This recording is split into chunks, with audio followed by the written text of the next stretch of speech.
Hello and welcome to the Geeky Brummie show. It's me, your host, Mr. Ryan Parrish, and joining me today is Mr. Keith Bloomfield. Hello, Ryan, and viewers, listeners, people who consume our product. Consume. Welcome back to Ms. Shanice Coulter. Bonjour. Hello, Mr. Leigh Price, and Keith are going to press the button now to change the camera over. Hello. Hello. How you doing? Good. And Mr. Matt Lovell, how are you? Hello, I'm good. Right, as the camera's on you two, we're going to start off with Matt. What have you been up to since our last recording? I've been getting a lot more into playing on my Switch, and I've actually been playing Doom 3 BFG edition just for the novelty of being able to play it while I'm in bed.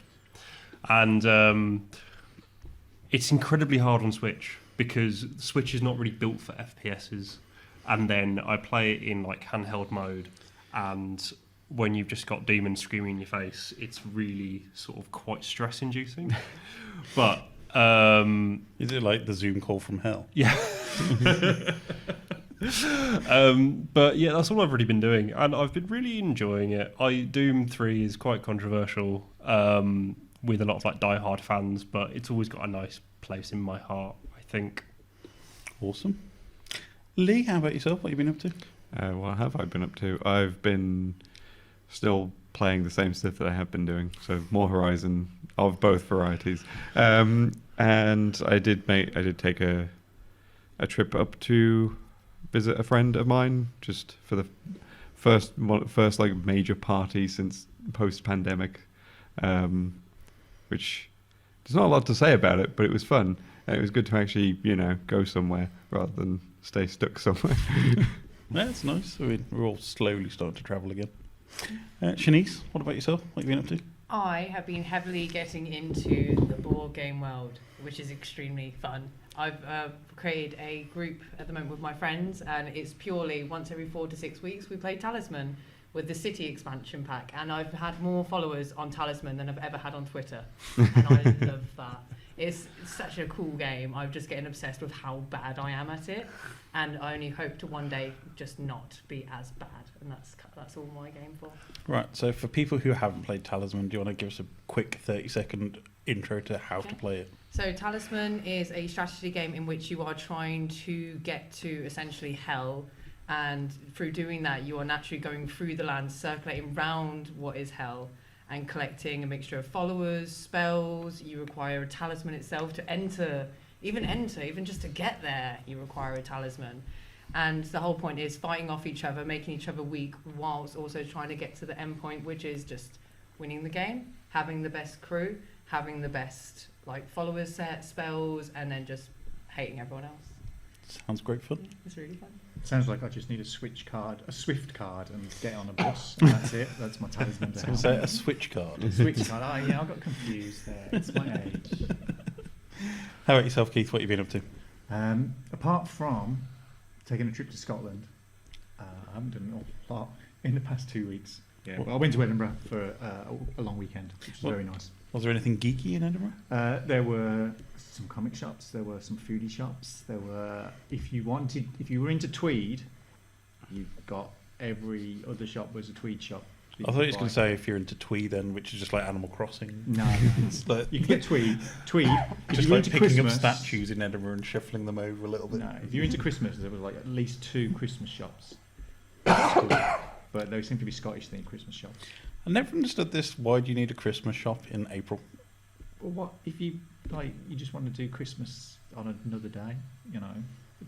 Who wants to conform to the 25th of December all the time? It's not cool.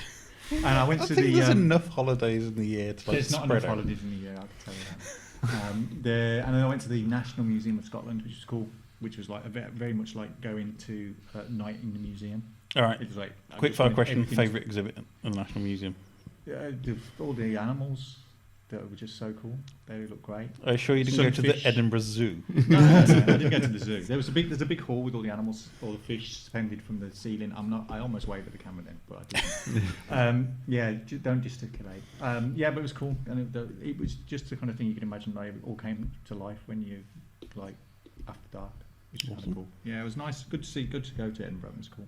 Yeah, sounds good fun. Coventry recently opened up something actually. It's a fully immersive, multi-sensory projection room, in which they have videos against like the walls and the floors and the ceilings, and you're immersed in like interactive like scapes of moving like colours and vibey stuff. I know they're releasing. That sounds really cool for Coventry. So when you said multi-sensory experience, I thought that was just getting off any public transport in Coventry. Hey, Coventry's pretty cool. I like Coventry.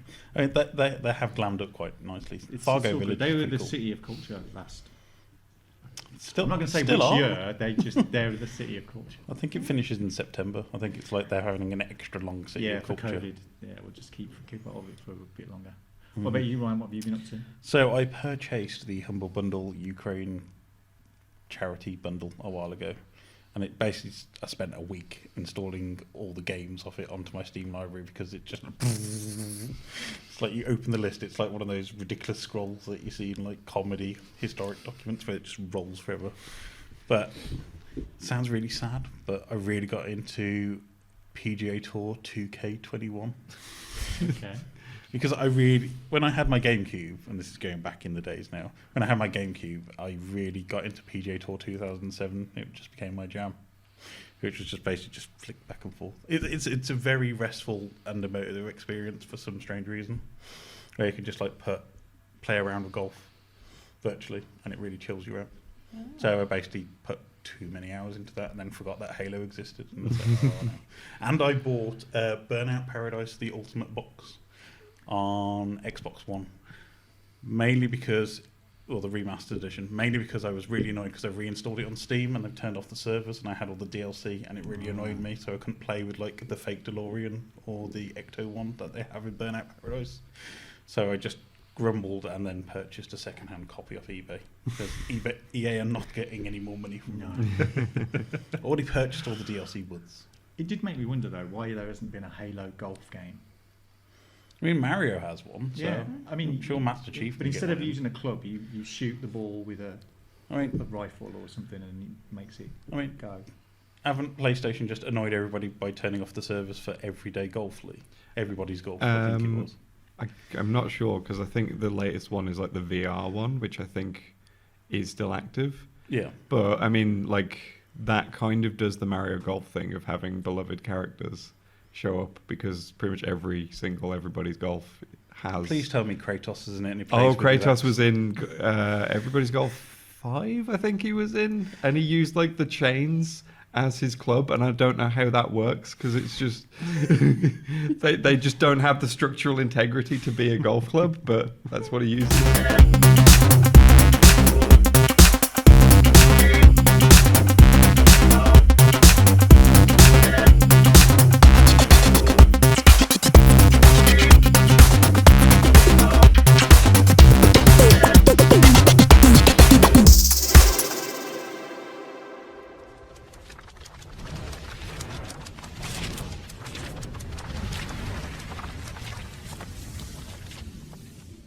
Welcome to this issue's pull list.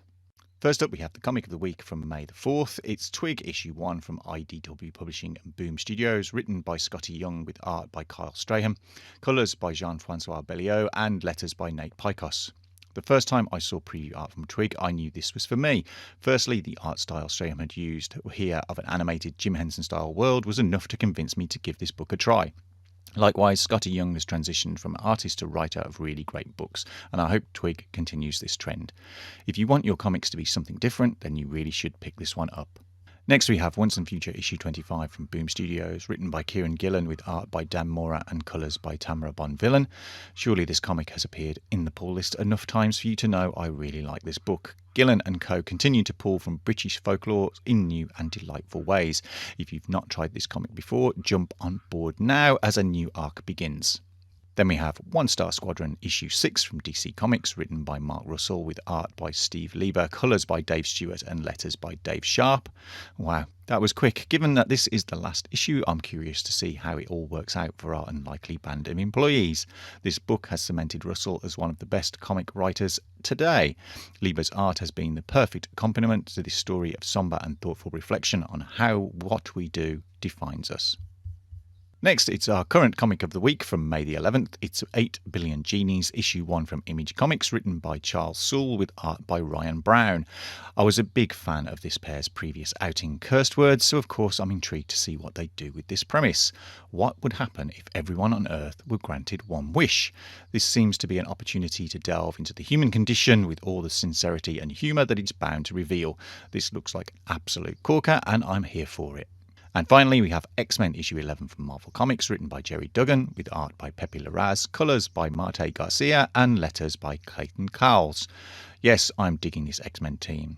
Duggan and co are doing a great job, and it'll be interesting to see what happens as we focus on the hugely powerful female members of the team in this issue. Because after this comes Judgment Day. And that's it for the pull list this issue. As always, you can buy all the greatest comics from Worlds Apart in Birmingham. And until next time, back to the main show. So it's been a very long time since we did a trailer talk. So if you haven't come across this Geeky Brummie concept before, basically we watch films, TV, video game trailers, stuff that we don't know what's coming up and we've not watched previously. Might have watched them ourselves, but as a team we haven't watched them previously, so then we basically judge it if it's actually worth watching from said trailer. Judgment, positive or not. So the first trailer is coming to Netflix. Out now, actually, by the time this episode is released. It's a Netflix film called Choose or Die. The premise of said film is after firing up a lost 80s survival video game, a young coder unleashes a hidden curse that tears reality apart, forcing her to make terrifying decisions and face deadly consequences. So it's basically the plot of, Jumanji, The Next Level, but in reverse. So the stuff comes out of the video game rather than being sucked into the video game. Is it set in the 80s? I don't think it's set in the 80s. I think it's set now, but the game is from the 80s. Didn't Adam Sandler do like a terrible version of this? It was like called like Game Over. Pixels. Oh my god, yes. The games came out. I just about wiped that from my mind. No, I can bring imagine. it back. I can Like imagine Adam Sandler just keeps flowing over you and nasty. The beginning of this film is he's playing the game and he's like, go south, you cannot go south. Go north, you cannot. It's basically like the Hobbit game. Yeah. Trying to turn on the lights, you can't turn on the lights. You can't do anything. Okay. So it stars Asa Butterfield. So you might remember him from the Ender's Game movie, which flopped deadly. Eddie Marsan, who was in Peaky Blinders, I think, and Ray Donovan, British character actor, turns up in a lot of stuff. Worlds Apart. Yeah. And Robert Englund, aka Freddy Krueger himself. So we will now watch said trailer and be back with you shortly. Congratulations. You are worthy.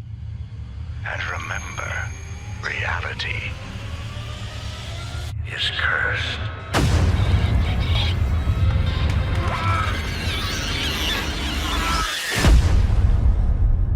You're not special. You are fired. Saw the eviction notice. This used to be a good neighborhood.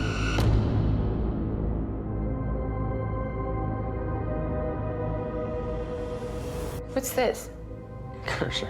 With a 125 grand prize.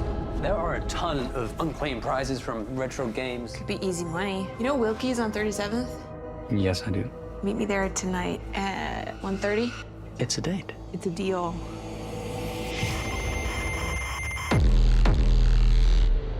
It's not like anything I've ever seen before. It seemed to affect reality. You have to choose, Kayla. Choose or die.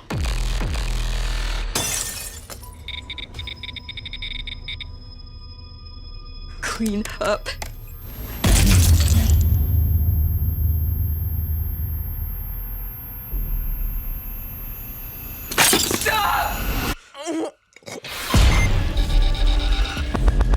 How is it doing?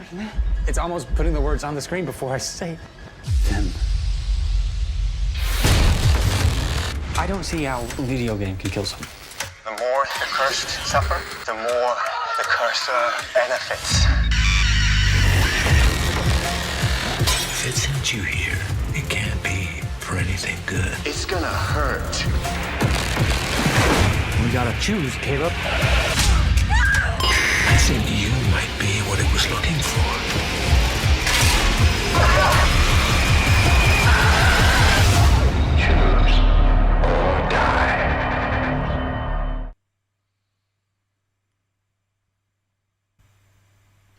Well, that was suitably gruesome. Thoughts? Vile. No, it's funky. Like, that's some freaky looking stuff right there. I mean, I've seen worse premises for a horror film. It was just like Countdown, but except with gaming references or like PC references. Yeah. I think from my perspective, I'm just wondering, why does this even need to be a video game movie? Because it just seems like a slasher flick with like some... With a PC. Yeah, with a PC. But you could replace it with like a Jigsaw type character, and it's essentially the same. From what I'm seeing there.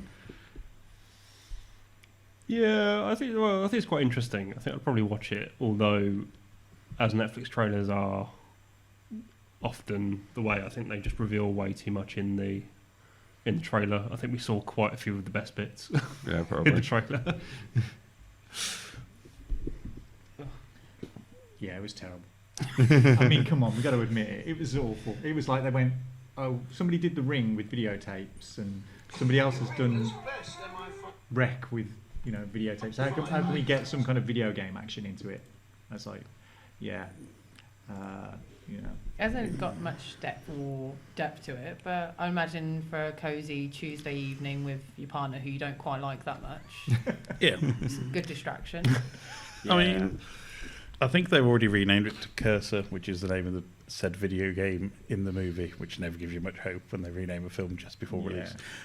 Hey, look, we're really clever. Curse. It's like it's computery and scary. To me, it feels like somebody's watched a few too many Black Mirror episodes, then gone to Netflix and said, right, you're not making Black Mirror anymore.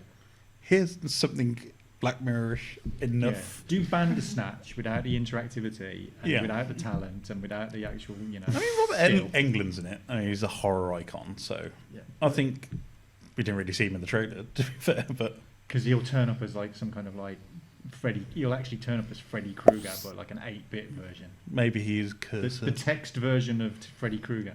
Yeah. He just says crazy things to you in text. In binary. To me, it's genre slog. So if you like kind of 80s slashery films, don't watch this. Go and watch an 80s slasher. Go and watch Black Christmas or something like that, which has actually got some quality to it. Yeah. Right, so our next pick is actually selected by Mrs. Geeky Brummie herself. She found it online whilst looking for weird trailers, as she does. But this is called Marcel the Snail with Shoes On. So this is based on a documentary, not a documentary, a short film loaded to YouTube back in 2010, and now it's back for like a full-featured release. A24 behind it, as they are with most weird stuff that comes out into the cinema at the moment. Premiered at the Telluride Film Festival on September last year and is due for June this year. The synopsis is Marcel, a 1-inch tall shell, not a snail, searches for his family with the help of a documentary filmmaker. Cool. And starring Jenny Slate as Marcel, Rosa Salazar as Larissa, Thomas Mann as Mark, Isabella Rossellini as Connie, and the director Dean Fletcher-Camp as himself. And Conan O'Brien's in it, but we won't hold that against it. Alright, so I'm making like a little documentary. Oh, it's like a movie, but nobody has any lines and nobody even knows what it is while they're making it? No? Tell me about what's life like. It's pretty much common knowledge that it takes at least 20 shells to have a community. My cousin fell asleep in a pocket, and that's why I don't like the saying everything comes out of the wash. Because sometimes it doesn't, or sometimes it does, and they're just like a completely different person. So it's actually only 2 of us now. Myself and my grandmother, Nana Connie. We like to watch 60 Minutes because Leslie Stahl is fearless. Nana, make the noise. Tick, tick, tick, tick, tick, tick, tick, tick. Sometimes I find my mind wandering, thinking, what would my family think? Do you think they could be out there? Marcello, let's forget about being afraid. Just take the adventure. Okay, let's do it. Hi, everybody. It's Marcel. I'm recording this video because I'm looking for my family.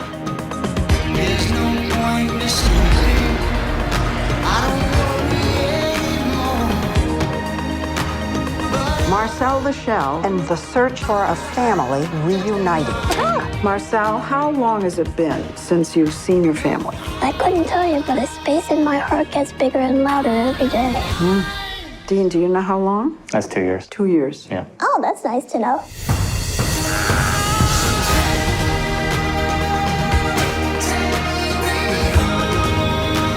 There's so many places that they could be. Marcel the Shell with shoes on. You are beautiful. There must be so many others like me.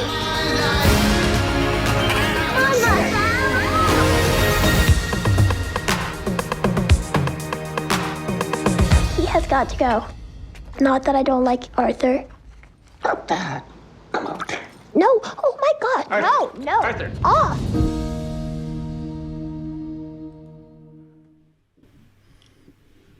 Oh no. Thoughts? Oh no. Have we all fallen in love with the It's a bit of a tonal shift from the last film. Oh no, it's adorable. My maternal instincts just completely kicked in, and I was just like, and I'm brooding. Like, immediately. Apparently I need to steal this baby shell. Marcel the Shell. And I could see it was from the same people that did the spider. I forget her name, but there's loads of little mini YouTube shorts with the spider that's in Yeah, the it's Dean Fletcher Camp. Yeah. Like, she's still stuck in the scene, getting embarrassed and scared. Do you know what else it reminded me of? There's the bits where he's like talking to the camera really reminded me of Creature Comforts. I was thinking the same thing. Like yes. just that old classic Aardman. Yeah, it gave that same vibe, and that sold it for me on its own. Yeah. So it did premiere at South by Southwest. Premiered at the Telluride Film Festival. Also got shown at South by Southwest in March, and it's A24 picked it up, and it's due for US release on June the 24th. I really hope it comes to the UK. I really hope it gets a release over here, because it just felt like a hug of a film. Aww. And it feels like something that's been missing from the cinema for a long time, which is just a nice, cozy, comfy film where you can go and watch and just sit and bathe in. It's going to be a natural fluffiness. tearjerker, though. It's going to encourage tearjerkings every now and then. You're just like, oh, do I need that tonight? Yeah, I mean, it's 80 out of 100 on Metacritic and 8.2 out of 10 on Rotten Tomatoes, so it's doing all right. Yeah. Well, it's doing all right. Stop motion animation, classic Phil Collins, you know. It's a definite winner compared to the first trailer. And not an annoying voice child actor. Yep. Just right. It was just on the right side of cutesy, I think. Yeah. Like, you can imagine an adult's put that voice on. Has an adult put that voice on? Well, the Jenny Slate. Jenny Slate, I think. So she's done things like I can't remember. The power of Google's will assist me shortly. It's So just Alvin and the Chipmunks Chipwrecked. She was Zoe in that. Yeah. we've all The seen Lorax, that, right? Mrs. Wiggins. What's the Zootopia, Dawn Bellwether. What's the inappropriate Zootopia. one on Netflix that she does the voices for? That doesn't really shorten the list The one down with to. Nick Knoll. I mean, she was Harley Quinn in the Lego Batman movie. Yeah, Which probably okay. most famous for all. But what was that one? So once again, adults Is it This doing Means better than War? kids. No, I can't remember. No. Somebody will just somebody She ring does a in lot on the of usual voice number. acting. Lot of voice acting. Yeah. But yeah, I think it come across very nicely, and I'm happy. I'm good. I want to watch that now. To be honest. I mean, Matt, how about yourself? Yeah, but it's also nice just to see it's such a fresh concept. Like, it's just really out of the box. Yeah. Like a film, which is just really nice to see. Yeah, it's cute. Yeah. Like, the best of it was just watching Shanice's face just get more and more just like. I wonder how long it'll be before we've got memes though with Marcel without his shoes on. But to be fair, like my face was the same. I was just everyone was just like. I'm waiting for the range of Funko Pops to be released off the back of this film. Because there'll be a Funko Pop which is 10 times the actual size of the actual character. What's next, Ryan? Top Gun Maverick. I think it was supposed to be released, 20 years ago? I was going to say, didn't this already come out? No. I think it was due to come out just before the whole, plague situation happened. And then it got pulled and been pushed back, and then pushed back, and then pushed back. But it's finally here. No one's excited. I mean, I'm not even going to bother explaining it. It's Tom Cruise back in thing. Fat Val Kilmer, who looks like one of the Bogdanov twins now in the background. Is he using a 2/3 size bike again, do you think? I think it's one of those tiny, like, clown bicycles. The kind of one you can get from Smith's in the kids section. Yeah. It's one of those with the electric motor that goes only about 10 miles an hour. They just sped up the footage. Yeah. Or it just looks really fast with him on it. Yeah, and I think Miles Teller's in it, and less said about Miles Teller. It's better. He's supposed to be Goose's kid, isn't it? Yes. Yeah. I think Jennifer Connelly and John Hamm's in it. Okay. Bit of ham. Yeah, it's got fast aeroplanes. We know what we're getting. Yep. Here we go. In 3, 2, 1.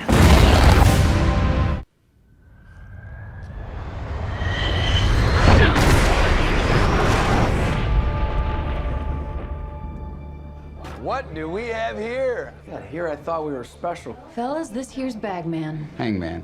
Whatever. What the hell kind of mission is this?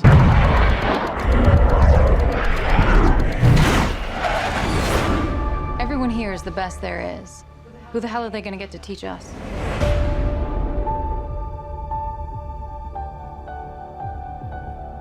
Captain Pete Maverick Mitchell. Let me be perfectly blunt. You are not my first choice. You are here at the request of Admiral Kazansky, a.k.a. Iceman. He seems to think that you have something left to offer the Navy. What that is, I can't imagine. With all due respect, sir, I'm not a teacher. Just want to manage expectations. What the hell?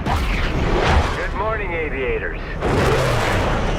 This is your captain speaking. And we're off. Here we go. In 3, 2, 1.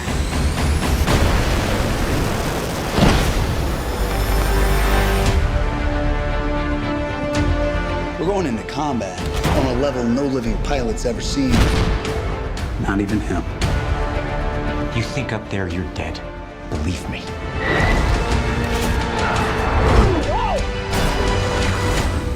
My dad believed in you. I'm not gonna make the same mistake.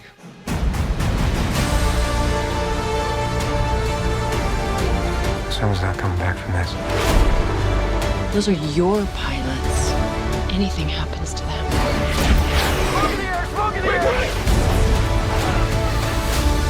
You'll never forgive yourself. No turning back now.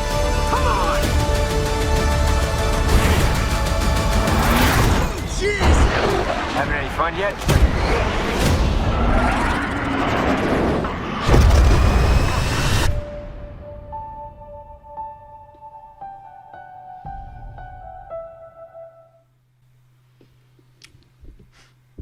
How'd you make planes boring? Okay, my immediate reaction to a lot of that was just how often they seem to have the one guy just being like, oh my god, like about someone flying past him. And I'm just like, if you're gonna get this startled by planes, maybe don't be a fighter pilot. I just don't like the unrealistic standards that were required to be in the army visually. Like, not a single averagely attractive human being in that set. I mean, Miles Teller's moustache does take him down a fair few points. Oh, it goes up for me. But that's just a ridiculous, like, I am trying to look exactly the same as my dad did. You know, it's like... Maybe he wants a career in the reboot after this. Oh, Maybe yeah, that's yeah. what it is. I mean, you know, it's Tom Cruise spending all of his life learning how to fly airplanes. You know? And someone trusting in him again, even though their dad died because of it. Yeah. But, you know... Rest in peace. I mean... it's cheese of the highest order. You know. I think this movie died in the 80s. I think the world's a bit more knowledgeable about the whole hoorah about US military now. And have you met Michael Bay? But it just calls back to a time that doesn't need to be needed anymore. It's like Tom Cruise has got bored of making Mission Impossible films, mainly because of Henry Cavill's moustache in the last one, and that's probably why Miles Teller's got a moustache in this one. You know he is doing a new Mission Impossible. I know, right now. but this was kind of like he's got some time free, Oh, yeah. so he I'll just thought, learn to pilot a jet. You know. yeah. Yeah. Where's the Berlin soundtrack though? Come on, take my breath away again. You know, I'm sure it'll turn up at some point. Yeah, remixed by DJ Khaled or something. That was superb. Yeah. I don't know. I just find this entire film pointless and boring and should not have been made. It's got aeroplanes in. I like aeroplanes. Kind of a bit like Tom Cruise himself. Pointless. Shouldn't have been made. I mean, Hans Zimmer's doing the music, Keith. So if it's any consolation, it's never going to come out. It said on the screen May 25th. What year though? It's had yeah, right, that's the thing. I like it. They've like nodded to diversity by having female fighter pilots. Ooh. You know, it's going to be the stereotypical female. I take no rubbish from anyone. Yeah, yeah. I'm just going to see and she will never sleep with him though, and they will develop a romance. You know, she's probably a sniper as well. You'll eat your words when it's up for Oscar nominations next year. Bestest film ever. Keith, this is not the kind of movie that gets Oscars. Do you not think it's going to be in the Cannes Festival? No. I mean, one best thing about this movie is there's a character called Lieutenant Coyote and he's played by a guy called Greg Tarzan Davis. Yeah, but I'm in now. Handsomey, no. Tarzan Davis, yeah. I mean, I'm just hoping it's Greg Davis from Taskmaster and he's just put Tarzan in the middle of his name. That would be amazing. Greg Davis just turning up going, right, just learn to fly, do whatever you're doing, I don't care, I'm going to go over here and have a tap. Yeah, Tarzan's just his Top Gun sign-off name or whatever it is. Yeah, he's just basically like his character from The In-Betweeners and he's just in flight school, just as a very angry man. Just go and learn to fly. I would love to see. I would love to see Greg Davis fit into a fighter jet because it would he would have his knees around his ears trying to fly it. It'd be amazing. I want Top Gun Greg Davis. That's what I want.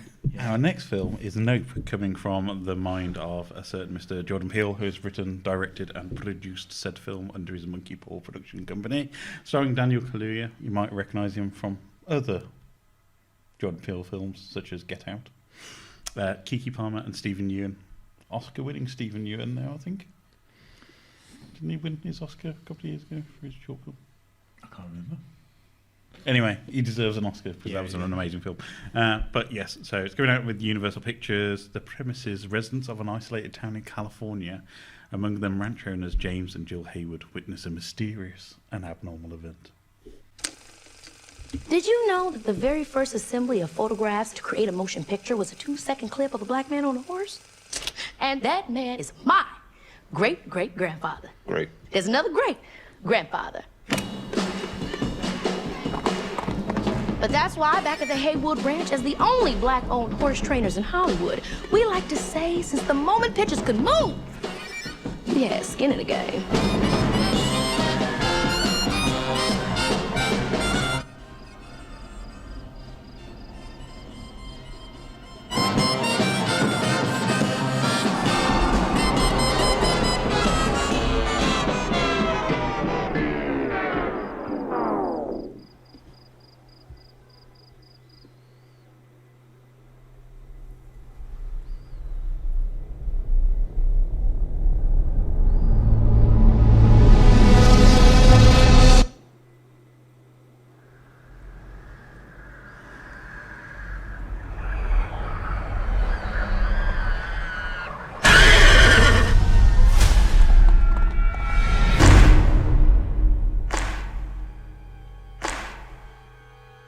What's a bad miracle?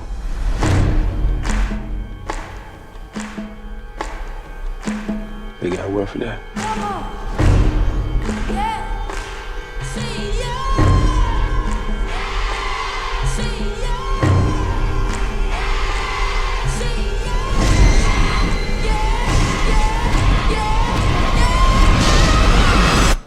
Yeah, nah. Run!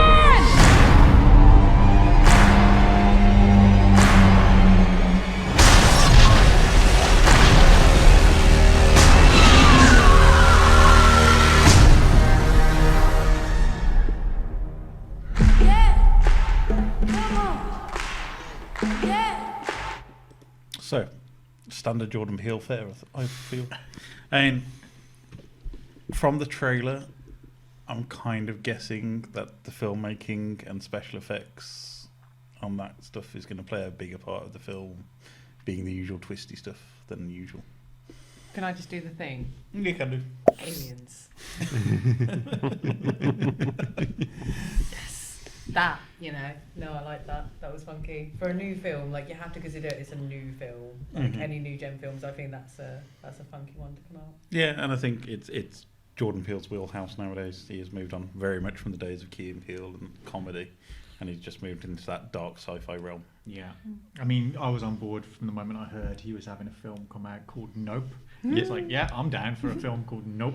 Yeah, I when they first showed, like, they announced the title of it and showed the poster and everything, I was just like, I have no idea what this is about, but I'm already sold. Yeah. Like, all I need is just that. It's called Nope. We're done. I felt Nope from the moment I saw that little twitching head come round the corner. I was like, nope, nope, nope. It was when the lady's bonnet blew up and the woman without any kind of lips was in there. Like, it was the best constructed trailer we've seen so far. That was a trailer that sold me the film and didn't give away too much about what was going on. Yeah, what I liked about it was that I had no idea what was happening, but that's now why I want to see the film, because it's like there's a lot of stuff going on, but I don't know what specifically is happening, so I guess I need to see this to understand. So well done. It goes back to what the whole point of a trailer is it's sucked us all in, I think, pretty much without letting us know anything to do with the actual plot of the film. Just a few teasers here and there. So we know it's a horse ranch, we know it's in California, we know there's going to be wacky, wavable, inflatable arm guys all over the shop, and lots of horses. Best of all the animals. Yeah. Can we have a Geeky Brummie rating? Like, can we use like, you know how you got tomatoes? Can we just use a different vegetable? Like, what vegetable do you guys most associate with yourselves? What's the vegetable most associated with Birmingham? Rotting parsnip. Mainly due to the works of Johnny Vegas and Mackenzie Crook, who ruined Birmingham film industry for quite a while. Yeah. But I mean, for me, it's a must watch. Anything Jordan Peele's got his name on is pretty much must watch. Maybe not so much The Outer Limits. We don't talk about The Outer Limits. Not The Outer Limits. Not The Outer Limits.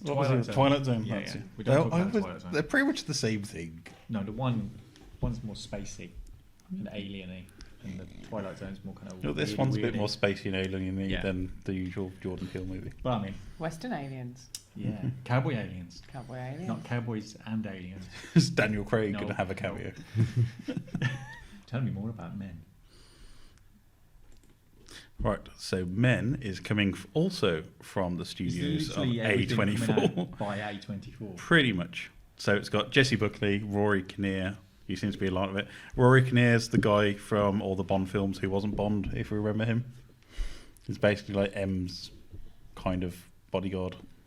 Yeah. Does that make him N? I don't know. I don't know how the lettering works. Anyway, he's in it. Wasn't he the Prime Minister in Black Mirror? Yeah. So this is... Yeah. Yes, so it's written and directed by Alex Garland, so I really like Alex Garland's stuff. He's quite a notable author. I think he wrote Enslaved Odyssey of the West, the game as well. He also wrote DMC, but we don't talk about that. But he wrote and directed Annihilation, which over here in the UK again was a Netflix release, but I really loved that movie. That was a really fascinating movie. So I think A24 and Alex Garland seems to be quite a fruitful partnership. But we shall watch the trailer and find out.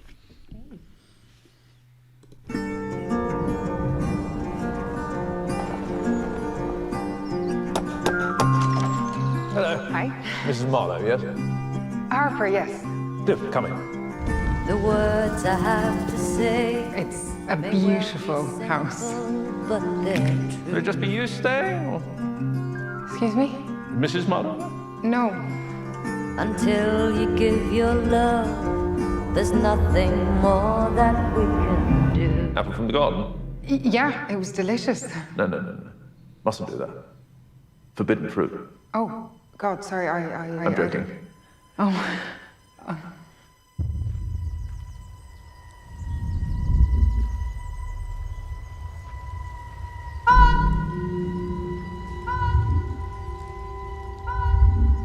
You're tormented. It feels more like... Haunted. Yeah. Something happened. My husband went upstairs to our balcony and let himself go. You must wonder why you drove him to it. Why, I didn't drive him to it. I thought it'd be true. That if you'd given him the chance to apologize, he'd still be alive. What?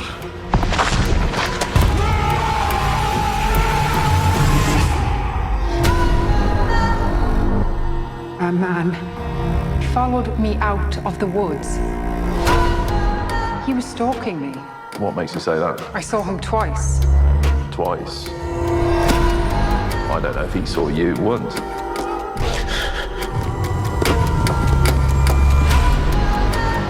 Want to play a game? You hide, I'll see.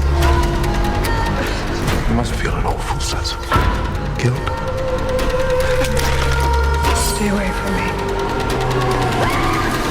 What are you doing now? What are you?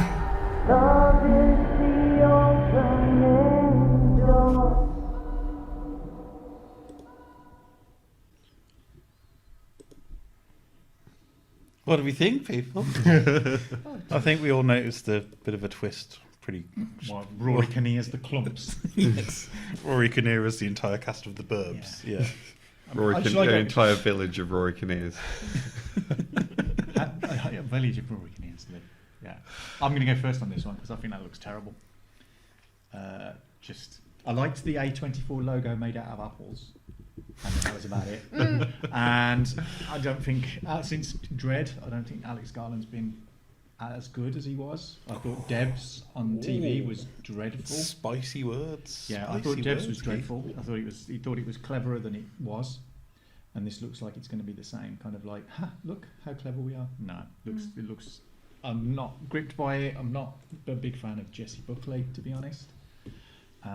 So yeah, I'm an out on that one. It's a nope from me. I'm curious about it because I just want to know why there's so many Rory Kinnears. That's the main thing. You got paid lots. Yeah.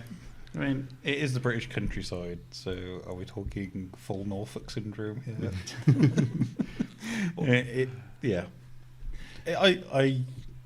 I do like A24 stuff. They've made some really good stuff like Midsummer, and the Shell film looks really, really interesting. But it's a case of they're getting very typecast for these quirky films where it's all like, oh, there's got to be a twist at some point halfway through, and it's all like indie productions. And I do like Alec Garland's writing, so it's a kind of watch for me. I mean, I'm not sure. Shanice, how about yourself? I'd watch it with marginal curiosity, definitely. But yeah, I kind of agreed with Keith. I don't know, it looks like it's just going, oh my God, it's really suspenseful and really freaky, and God, watch us, but you don't really fully understand why you want it, kind of thing. But really, I was just getting, oh, this is Alan Partridge on like some bad acid. That was it from the get-go. From the second he was like, oh, don't do that, I was like, with the whole like, oh, forbidden fruit, Adam and Eve, oh, aren't we clever? Look, I'm Alec Garland doing that whole like creation of man again. Oh. I just want Alan Partridge version of this now with Steve Coogan playing everybody. Yeah. I mean, you could bring everybody back from the old Steve Coogan series. Instead of it called Men, it's called Allens. Yes. Lots of Alan Partridges. I mean, we could have cubes. We could have the crazy person who comes out of the forest is Zombie Alan with the screws for his hands. What's his assistant called? Lynn. Lynn, and Lynn replaces Jessie Buckley, Yeah. and so she's just trapped on a country estate with thousands of Alan Partridge. And she turns up in the Rover 75. I'm just going to start writing this now. I was going to say, we should probably pitch it to Netflix. They'll buy it. Yeah. Steve Coogan, if you're out there, this is an absolute winner. Allens, yeah. It's Allens. I will say the start of that trailer looked a lot like a car advert. Yes, I thought the exact same thing. I was like, You just see this Ford, just this Ford driving down the road and really nice scenery. driven by a woman, no less. God. Yeah. So maybe a home viewing when it drops Yeah. out onto the service of whatever choice it's going to be. Yeah, after lots and lots of other films that I could probably watch before. And you've had a Hans bad Zimmer day at wasn't work. doing the music, Keith. You don't have to take it so personally. No, but like visually it looked well shot. Yeah. Like The A24 stuff always looks pretty. Yeah. Like I said, I like the logo at the beginning. Yeah. A24 in apples. That was cool. if you could just have a film of that one. Just a I film. mean, if you think we've already had that creation movie anyway with Mother, but there seems to be a bit of a flip to the other way. Yeah. And we won't talk about Mother either, because that was pretty dreadful too. Yeah. Mother was quite appropriate for that film. Oh, which one was Mother? Because there's like a few variants of that name. There's I Am Mother, there's Mother, there's... Mother exclamation mark. The Javier Bardem and... Jennifer Lawrence. Yes. Oh God, yeah, I remember that. Yeah. Yeah, the ending scene of the baby just being passed around, and you're just like, Yeah. I'm going to hear a click. Yep. Click. Yeah. Yeah. Yeah. Anyway, time for the next trailer, I think. Sorry, Keith. I must remember to keep doing the the camera. things. Right, so our next trailer is coming from Paramount, and it is Los Halos TV series. Yes, Master Chef 117 has got his own TV series now. Been a bit of controversy in this. There's been quite a lot of mixed reviews, mainly from Halo fans who don't like it. You see his face. Do you? I've actively stayed away from any content. You see his, whatsoever. yes, and it's a completely different voice as well. So it's Pablo Schreiber is doing face and voice for this one, and a lot of people have been very complaining that it's not Grumpy McChops himself, who can never remember the name of L voice actor guy. People can't live forever. Gruffman. That's all. He's going to be Gruffman. Not Nolan North. But yeah, so nobody of blessed. real note in this. The thing I remember is when the writers of the show said, "Yeah, we never played the games because we didn't want to, because we didn't want them to influence the TV series." So should be interesting for any Halo fans looking at you, Matt. It's kind of like saying, I want to make a film based on a book, but I don't want to read the book because it will make me ruin the film. Yeah. Wow. Pretty much. Sick.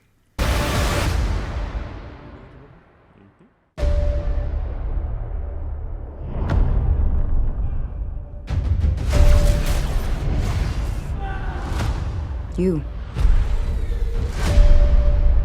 Humanity's best weapon. Master Chief, huh? The Master Chief was enhanced and trained for one purpose: to win this war. He and the other Spartans are our only effective weapons against the Covenant. He is lethal, upgradable, and most importantly, controllable. Covenant forces appear to be excavating some kind of object. When I touched the object, I felt something. I felt different. What they did to us makes you numb. And you just decided to help me. Why would a Spartan do that? What does one do with a superhuman you're not sure you can trust? Hello, Master Chief. I'm Cortana.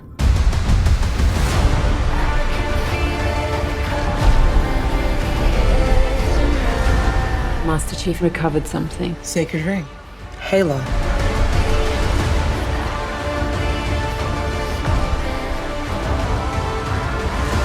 Humans surrender to the Covenant. Cortana, I'm gonna need you now.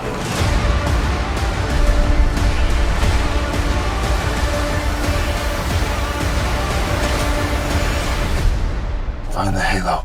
Win the war.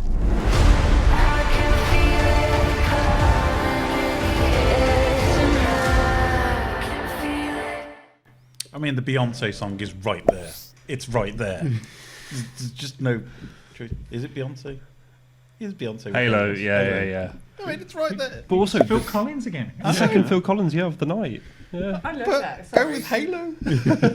Yeah, like It's in the name. I was just sitting here. As soon as I realised what the song was, I was like, "What? Why that song?" Were you expecting the gorilla from the Cadbury's advert to turn up halfway through? I mean, they could have done that with a brute, to be honest. Just on the drum kit. That'd be cool. Who did the other version? Who did that other song, Halo? It was like, my little Halo. That little... I know there's a Depeche Mode song called Halo, but I don't think that's the one you're thinking of. No. Oh, it was a rock band, like a really filthy one. No bother. I think that would be Right. better fitted. So it's on Paramount Plus in the US and it's streaming now. And us poor people in here in the UK, I don't know if it's poor because it's a poor show, but we don't get it until summer 2022, along with Star Trek Discovery, which is on Pluto on TV here, and nobody remembers to watch it because it's actually on at a time. And Strange New Worlds and all the rest. Yes. I mean, you know, if it's the only way that Paramount can sell you buying Paramount Plus, it's probably not good. I mean, it looks okay. I kind of thought it's spacey and shooty, and I'm down for a bit of spacey, shooty TV. You know, The Expanse is finished. Yeah, so true. I've got room in my schedule for a spacey, shooty. As someone who has never played a Halo game in my life, my knowledge of this show actually comes from a YouTuber that I watch who has played all the Halo games and watched like the first episode and just went, I'm not watching any more of it. It's a generic sci-fi show that's got Halo branding on it. It's not actually for Halo fans. I mean, there is a lot of rich lore in the games, which is quite annoying because, well, there's more lore in the games than actual gameplay, I think, sometimes. So there was a lot of stuff they could have mined. And to be honest, it's not like Microsoft are short a bob or two. You think they'd have thrown a bit more cash at it because it's coming from Microsoft Studios themselves. I mean, you could quite clearly see from the trailer it had absolutely nothing to do with the game because nobody seemed to have a problem driving a Warthog. Totally disconnected from the game. The thing is with this, it seemed to have taken ages to actually get made because, like, I remember this getting announced when Microsoft were doing their whole TV sports thing with the Xbox One launch. 2013. Yeah, that's about right. Yeah, But So formerly 9 it was going to be a years. film as well because Peter Jackson was originally going to do a film. But That would have been better, surely. I just definitely remember like them coming out on stage in the middle of like the Xbox One presentation. Yeah. They're like, here's the Halo TV show. While everyone's just sitting there going, could you show some games? For God's sake, Microsoft, show some games. I think it's a bit of...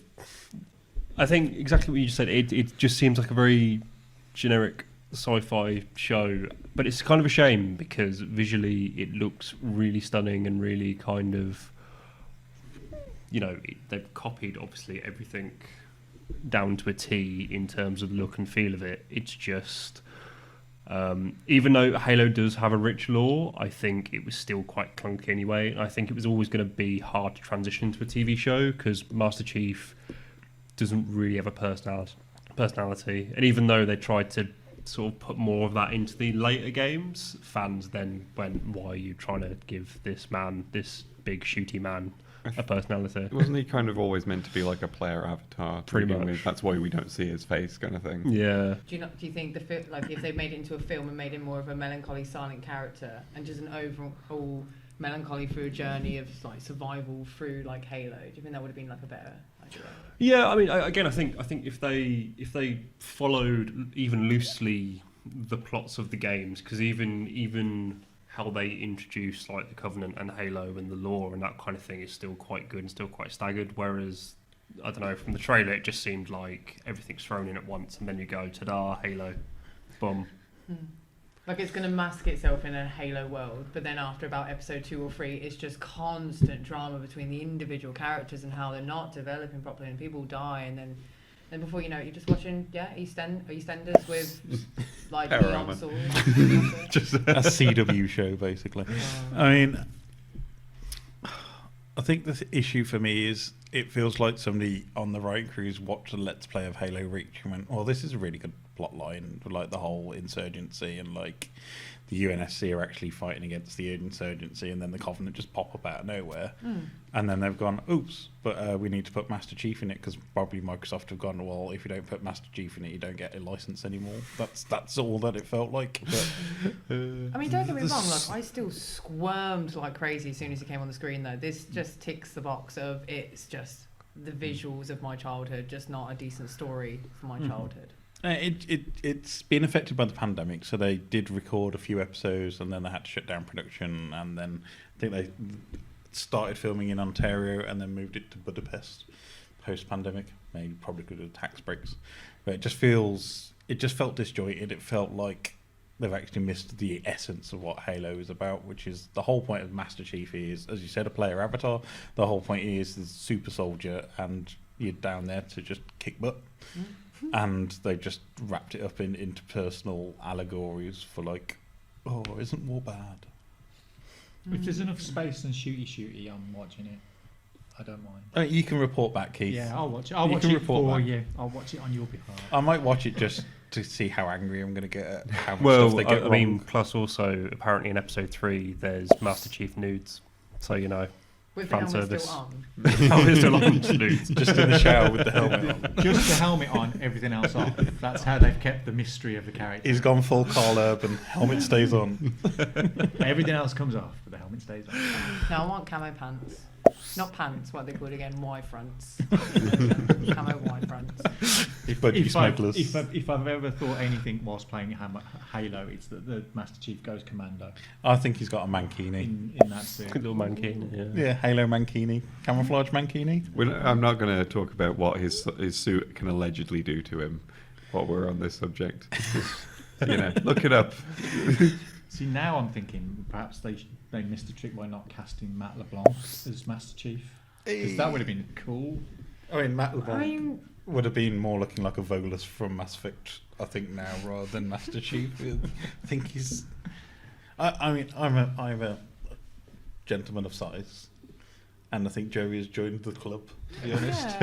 So, gracefully. Yes. Gracefully. Well, as Irish Twitter have decided, he's now everyone's dad. Yes. I mean, he has the dad bod, so fair enough. Yeah. But okay, so that's all our streaming and telly trailers. What do we think? Highlight? Nope. By a country mile. I saw the sword. I'm happy, and not his. That's in episode 3. Yeah. Not the shell. Not the shell. What out of the trailers? Which was your favourite? Which was your favourite out of the trailers? Sticking with Halo. So far? Yeah. Oh God, it's going to have to be. Oh no.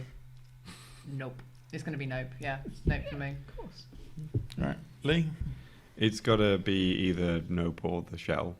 Just it's a real mixed bag. It's like the two ends of it, like really wholesome, really terrifying, and I'm fine with both. It's the two sides of my personality.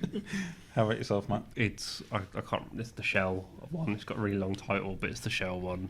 I need that wholesomeness in my life. Marcel, the Shell with the shoes. Yeah. Yes. It's got to be Shellboy for me as well. Yeah. Because it's just something nice for a change. I think there's enough crap going on at the minute that we're all pretty much. We just need a You've talking run out. shell. You've only seen the trailer. You've no idea that at the end of that, I don't- that he ends up on a table. Somebody sprinkles some vinegar on him, and he gets scooped out of his shell, and it could all end in Or his He family's ends- always trauma. inside him. He ends up as a Tenerife tacky He's stuck to a ashtray. watch. Yeah. With googly eyes.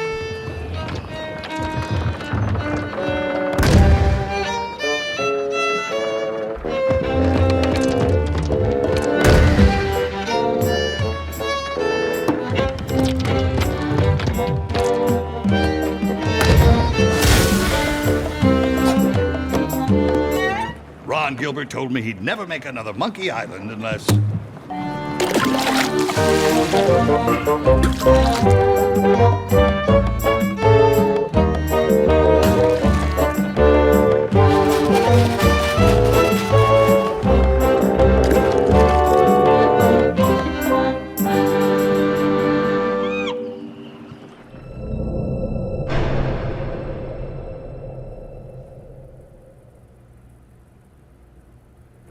自分が望む結末ではなかったと絶望するのなら他の世界に退場すればいい。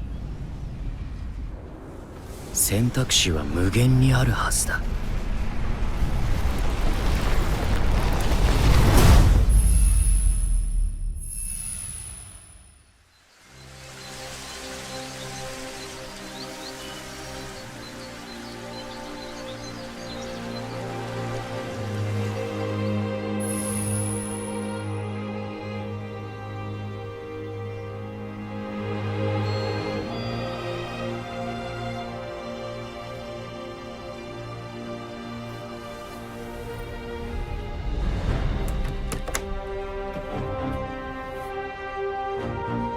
あなたはこの世界に来て7日間ずっと眠っていたの。ここはクワッドラトム、聖者の世界ではあるけれど、私たちにとっては死の世界ってことになるみたい。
一度退場すれば元の世界に戻れると思うな。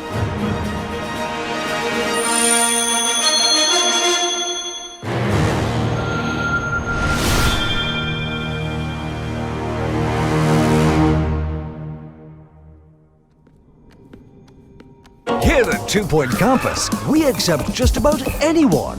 But what does life on campus have to offer you? Meet new people, see professional musicians, stand awkwardly in the corner having the time of your life. Once you've recovered from doing nothing, you can join one of our many unique classes. Our mostly qualified team of professors will mould your mind like a mound of mashed potato before coating it in a thick gravy of knowledge. Now that is savoury. And if that sounds like too much work, you can always find glory on the cheese ball field and talk about it until the end of time. At 2 Point Campus, you won't just learn, you'll experience life at its fullest. And who knows, maybe even find true love.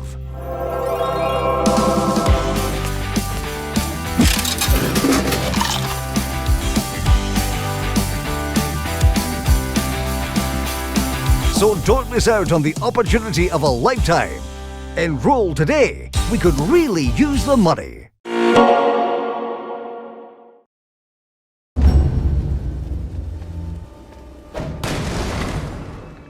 お前はここでしまいじゃ。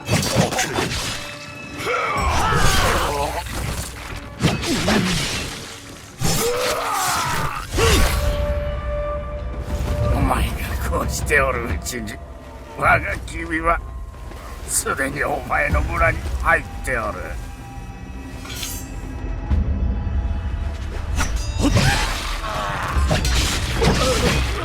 お前が慕う者ども、今や守ることができまい。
Very carefully selected trailers by our gaming correspondent, Mr. Leigh Price. So, Leigh, do you want to explain what you picked to the audience? Yeah, so I included a couple of fairly big announcements that just got revealed. The return to Monkey Island got announced, which is Ron Gilbert, once again, the original writer and designer of the first two Monkey Islands, is back doing another one. And the other one being Kingdom Hearts 4, which got a big surprise reveal out of nowhere. The other two trailers I picked are two games that are out very shortly, in like the next couple of months or so. First of them is Trek to Yomi, which is a sort of samurai side-scroller type game that looks really cool. And then the other one is 2 Point Campus, which is the sort of sequel to 2 Point Hospital, but set in a school this time. So you have to manage a university. Cool. So, really interesting pick. So, we'll start off with Kingdom Hearts. All right, full confession, I've never, ever played a Kingdom Hearts game. I have no knowledge of the lore. I just know they got Disney crap in it and it's Squeenix. So, I'm going to be completely useless on this, but it looked pretty. That's pretty much it from me. It looked pretty. Yeah, I mean, I've never actually played a Kingdom Hearts either. I'm aware of the just mess of lore and just all the Disney stuff that's thrown in. Like, there's a suggestion that people have been throwing around that the trailer hints at Star Wars stuff coming into Kingdom Hearts 4. Like, if you look really closely in like the forest shots early on, it looks like the foot of like the AT-AT, possibly. So people are theorizing it might be the Forest of Endor that we're seeing. Okay. Nah, I can't see it. I mean, I played one where, because they had Jack Skellington and some of the Nightmare Before Christmas characters in. Of course. And that was about it, but I know I'm not going to play it just because it's going to take far too long, and it's a Squeenix game unless you have 6 years Yeah. to give to your life. That's also how long it'll take before we even get another trailer for it. Yeah. I mean, I will be playing it. I've got the 1.5, 2.5 remix of Kingdom Hearts and trying to work my way through them all. I played the first one when it first came out and loved it. But it's more of it's less about the lore, because the lore is insane. It just doesn't make any sense. It's worse than Zelda lore. That trailer though gave me kind of Final Fantasy 15 vibes when it was versus 13, and it was more because when he's like running through the building, it was pretty much a shot for shot like clone of versus 13. It feels like Nomura's going back to those ideas. Yeah, absolutely. I think it'll be interesting, and also obviously it's more realistic graphics. People were making note of, obviously I know it's nothing to you guys, but the character Sora, he's not wearing like his big clown shoes, boat shoes, clown shoes and that kind of thing. So I'm interested by the style and where they're taking it, I think. Isn't there a bit where he's on a couch and people are basically saying, is he in therapy? Like, is it all not real? Is it going to be the Matrix resurrected or whatever? No, sorry, you were never friends with Winnie the Pooh. Yeah. And like Kingdom Hearts 3 got a not the best reception, so it'll be interesting to see what they've done with this one.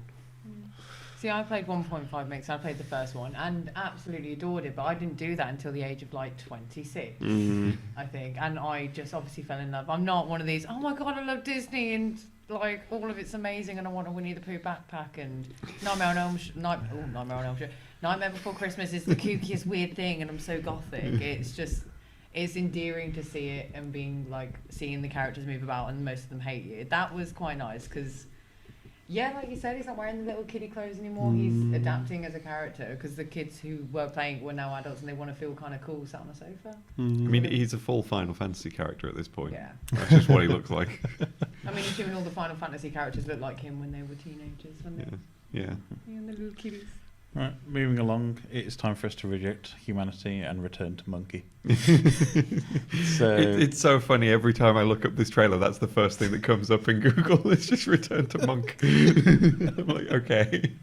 So everybody apart from Tim Schafer's back, I think, on this one. So as we mentioned, pretty much the entire cast's back. Devolver Digital, Lucas Film Games, still LucasArts in my heart. Yeah. And Ron Gilbert's company of choice. Yeah, you got Ron Gilbert, you got Dave Grossman, you've got the original composers as well. Mhm.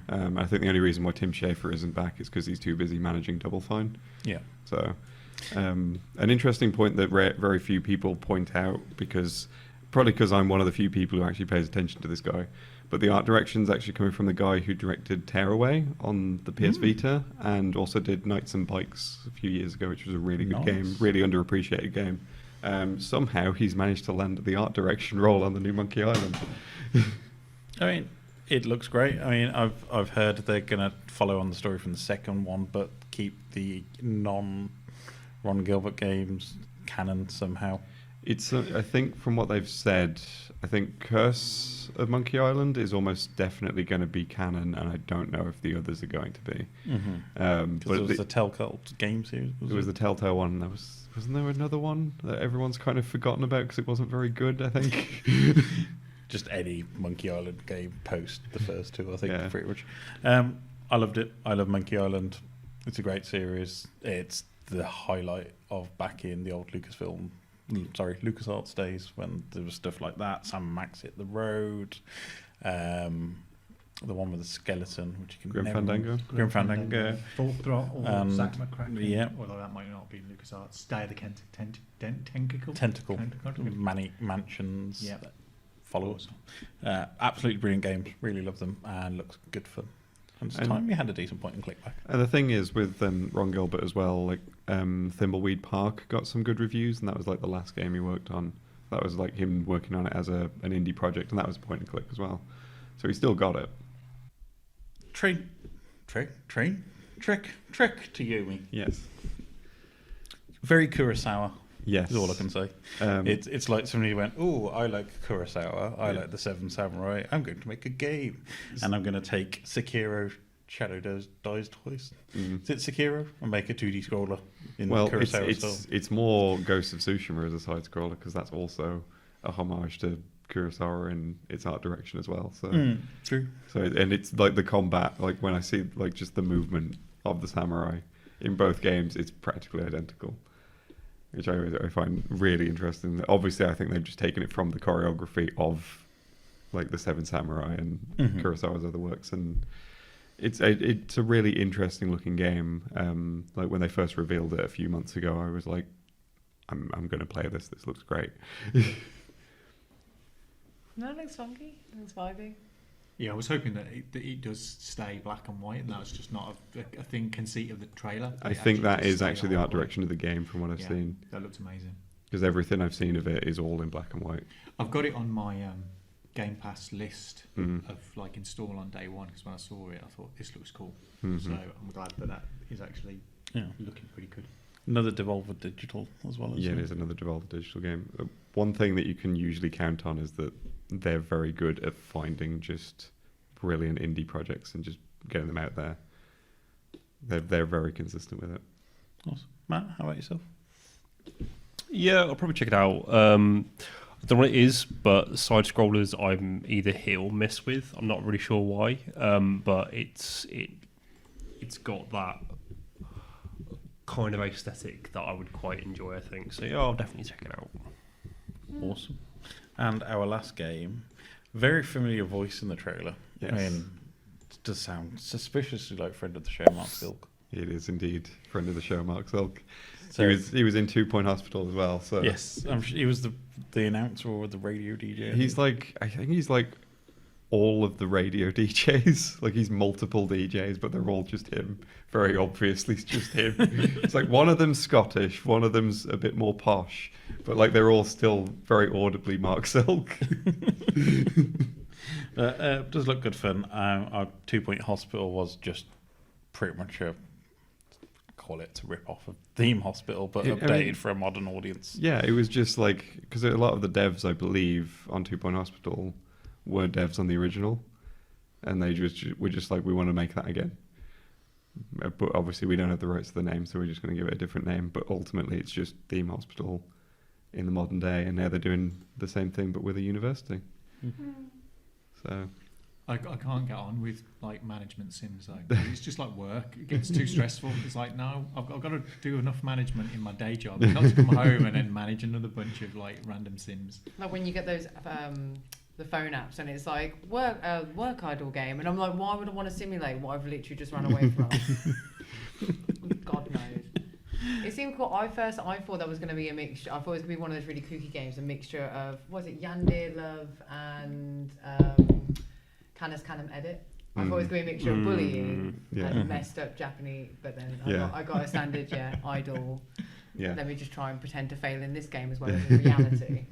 I mean, it's going to lose a bit of the charm that 2 Point Hospital has with like kind of the fun of the diseases, which is always the great fun of. Yeah, they've replaced the diseases with like wacky courses that the students can do now. So I think one of them is like, I definitely know that jousting is one of them. So you can get a degree, like your students can get a degree in jousting. So you can build like a whole jousting arena for them in the grounds of your university.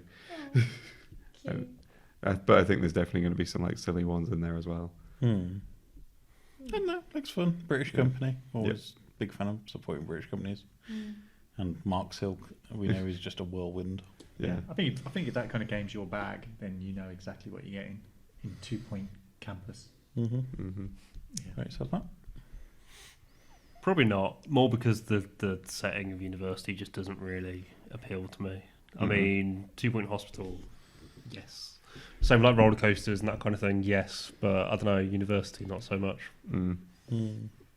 Is it a case of, do people get crippling debt?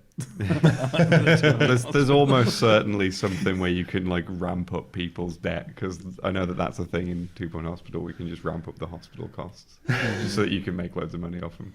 They can make it a real life UK survival simulator at the moment. Then. What do you get if you flunk out? It's like, it'd be cool if you could be the student, somebody else managed the whole campus, and then you could join as a multiplayer as the student and do like, they set up the university and you go in to like not turn up at 9 o'clock lectures and, just hang out at the bar and do all the things the students do. But again, that's real life, Keith. Yeah, I've done that before. Well, I mean, the realism is you pay $8,000 a year and then the shooters don't turn up to their lectures. There's the pandemic edition where it's all done over Zoom. Yeah, I mean, like the 2 Point Hospital had a lot of really great humour to it, so I can see the same happening with this one. There's definitely a shared universe going on as well, because I can see a lot of the same sort of product names and stuff across the games. After somebody's skewered in a jousting accident, they end up. They go to one of the hospitals. You could follow your characters between games. That'd be cool. It's an overall nope from me. It's just too much. A measured response. It's too standard simmy, the designs of it. I think I just kind of see a lot of those in loads of online app games. Personally, I mean, there's too many things to play that. Yeah, basically. I mean, the thing with those games is I just cheat, so I'll just go and put the money cheat in and then just mess around, because I don't have, as you said, the inclination or the time to go through all the tutorials and spend 6 years learning the intro. This was like the good thing with 2 Point Hospital, though, is it was like revolved around a campaign mode. So you had very specific scenarios for certain things, which I think made it a little bit more interesting than just like a sandbox where you've got to try and get all this money from nowhere. Yeah. I just can't deal with the stress of it all. Yeah. It's like I haven't played Animal Crossing for months because I know they're all going to get on my case about not clearing the weeds up. Yeah. It's like, oh man, I want to play this game, but they're just all going to be on. Oh, where have you been? There's weeds everywhere. It's like, but you could get them up as well. So you do on this island too. They are the laziest group of like freeloaders on that island, aren't they? And then they come like asking for stuff. It's like, oh no way, man. There's nothing worse But then than they missing. gift you, don't they? 'Cause Eventually, they do love you. Eventually. Unless you miss their birthday, and then you are in the bad books for eternity. Yeah. Oh God, I've missed all of those. Just re-gift them their presents all the time is the best thing. They don't care. But yeah, I mean, I think of the trailers, I think it's quite clearly Return to Monkey Island is the top choice for me, and then Trek to Yomi would be next, because I'll probably be able to play that, and Kingdom Hearts and the 2 Point. I'm just never going to get around to putting that many hours into a game. So, Shanice, what would you pick? I Trek to Yomi, once again, really cool, but I do agree with Matt. I think I've spent my whole childhood on side scrollers, so I've tried my hardest to stay away from them for the rest of my life. But yeah, no, Trek to Yomi's got a really cool vibe to it. It's a nice black and white game. Personally, for me, I think I might play the Kingdom Hearts just because, yeah, it's cool. It's cool. Matt, how about yourself? Team Kingdom Hearts. Yeah. I'm all for convoluted stories and Disney. And a dog who has a dog as a pet. Leigh, I'll leave you till last as you pick these trailers. So, and the answer is pretty much going to be all of them. Yeah. But I don't know. So, Kingdom Hearts, too much lore. I have not got enough time in the known existence to go back and like learn what Sora have been up to for the last 6 decades. Is it Kingdom Hearts 33 1/3 or whatever number convoluted scheme they have? Final chapter prologue. Yep. I mean, Return to the Monkey Island is an instant must play, but Trek to Yomi. Keep saying train because keep thinking of Train to Busan. Yeah, I was thinking, is that what you're thinking? Trek to Yomi, I think, is the standout because it's just something different, and Kurosawa art style is just, does things for me. Leigh, if you were forced to pick one out of the 4, I think it's going to have to be Monkey Island, just because when I saw the announcement, I was like, yes. I knew I had to play it. Whereas the others, I mean, Kingdom Hearts, I'm probably never going to play just because I've not played a single one of them at this point. I'm too. There's too much lore. Just like you, Ryan, I'm just like, there's too much lore. I'm not getting into this. Like, I don't have time to sit and watch a 60-hour Let's Play from somebody else. Yeah. But I really like. Yeah, it's Monkey Island and then probably 2 Point Campus and then Trek to Yomi for me, I think. So, 50-50 split, apart from me. So we shall return to Monke via the campus. I've never initially been to Monkey, so I can't return to it. On this first visit, Monkey. Monkey, irrepressible. That's a go there, come on. Thank you for joining us on the Geeky Brummie podcast. It's been a great fun day. Thank you for joining us this week. We shall be back again soon. But as usual, it is time for me to ask where you can find my co-hosts on their social medias. So starting off with you, Keith, where can we find you online? You can find me on Twitter at hardluck_hotel and without the underscore on Instagram. And on Wednesdays on the Geeky Brummie Twitter feed and website, posting about the week's comics. Awesome. Shanice, where can we find you online? Cool. You can only find me on Instagram as idolcreep101. Please do not try to find me at my own home. I will shoot you. Leigh, where can we find you? You can find me on YouTube at Bob the Pet Ferret. You can find updates on the channel on Bob the Pet Ferret on Twitter and my personal Twitter at The Cheap Ferret. And Matt, how about yourself? Well, Ryan, you can find me on Twitter at Mr. Matt Lovell. You can find me on Instagram at matchstick_Matt. Or on a Monday, you can find me tweeting from the Geeky Brummie Twitter handle. And I've resumed my esports update. Awesome. Sports. And you can find me at Ryan Parrish on the Twitters. You can find me at Birmingham Mund on the Twitters. Again, it's just me shouting at MasterChef. And they've changed the format, which has made me very angry. Why must they Did you take the helmet off?